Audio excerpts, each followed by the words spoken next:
On a camping trip, your shelter is one of your most important pieces of gear. They help keep you warm and definitely keep you dry. But sometimes you need to show them a little love too. What is up, my fellow adventurers? So, end of last season, we had a bit of an incident with our tent, ironically on a beach site. We've had yet another gear failure on this trip. It's our tent and another hole. So, I thought I'd put together a quick video on how to do some repairs and re-waterproof your tent. So hopefully this helps you guys out. And it's perfect because I needed to have a shower anyways. First step is to thoroughly clean the tent. I just use dish soap, but there are special cleaners you can buy. Just make sure to rinse it thoroughly. Next step is to hang it up to dry. I improvised a clothesline for this step, and that's probably your best bet too, since you don't want to go sticking your tent in the dryer. I think it's probably better off if I let the tape go on before the waterproofing in case it hinders the tape's ability to stick to the fabric. Now that we got the tent good and dry, it's time to apply our tape. We picked up some special tape for this. Better than duct tape, they say. Although I'm sure duct tape would probably do a decent job if you're on a budget. A couple things to remember at this stage is that you want to go a little bit past what the actual rip is. I took an extra precautionary step and rounded all the corners on the tape. This just stops you from lifting those sharp corners when you're moving about in the tent and putting your sleeping pad down.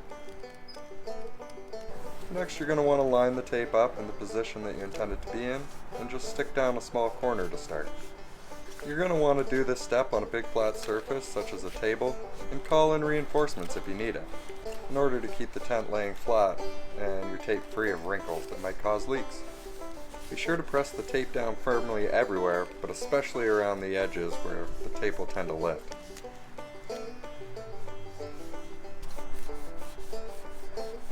Once you're satisfied with your job on the inside, repeat this process on the outside of the tent.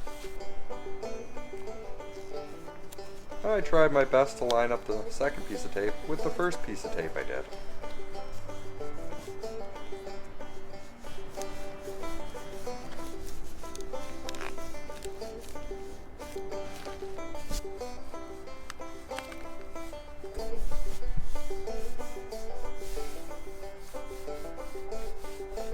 With the rip repair out of the way, it was time to move on to waterproofing. I'm thinking probably the best bet for this is to just set the tent up.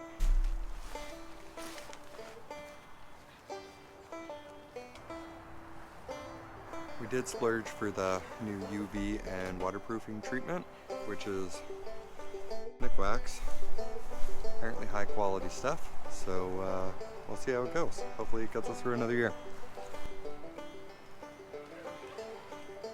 Shake the bottle thoroughly and then begin spraying.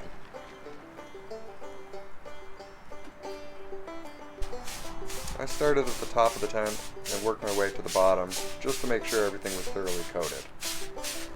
Make sure to give some extra love to those seams. They're probably the areas of the tent that need the spray most.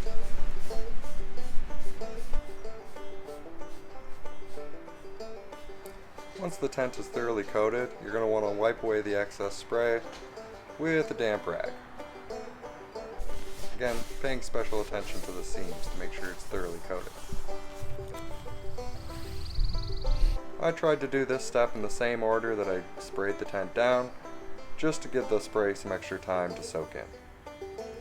After you're all done wiping down the excess, you're just going to want to let her dry. Just give her some time. She'll be better. When the water is literally beating on your hands after you apply the treatment, you know it's working.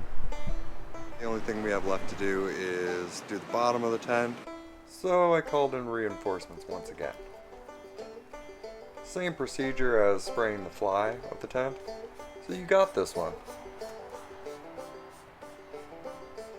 This is definitely an area of the tent you want to pay special attention to, since you don't want to wake up laying in a puddle.